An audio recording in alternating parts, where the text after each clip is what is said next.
నమస్తే బాబు. నమస్తే అక్కయ్య. నమస్తే చెల్లమ్మ.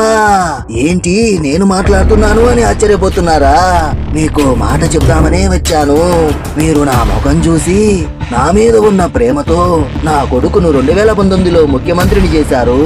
నా పేరు పెట్టుకుని నీచ రాజకీయం దుర్మార్గపు పాలన చేస్తున్న వాణ్ణి నా కొడుకని చెప్పుకోవడానికే నాకు అసహ్యం వేస్తోంది. అసలు నిజం చెప్పాలంటే వాడి పార్టీ పేరులో వైఎస్ఆర్ అంటే నేను కాదు. వై అంటే వైవి సుబ్బారెడ్డి, ఎస్ అంటే సాయిరెడ్డి, ఆర్ అంటే రామకృష్ణారెడ్డి. నా పేరు చెప్పుకుని గెలిచి రాష్ట్రానికి తీరని నష్టం చేశాడు. ఒక్కసారి గెలిస్తేనే రాష్ట్రాన్ని 30 ఏళ్లు వెనక్కి నెట్టాడే. నా కొడుకును నమ్మకండి. మన రాష్ట్ర అభివృద్ధి, మీ భవిష్యత్తు బాగుండాలి అంటే ఇంకా జీవితంలో వాడికి కానీ వాడి పార్టీకి కానీ ఓటు వేయకండి. By by Jagan, by by YCP. Bye bye Jagan, bye bye YCP.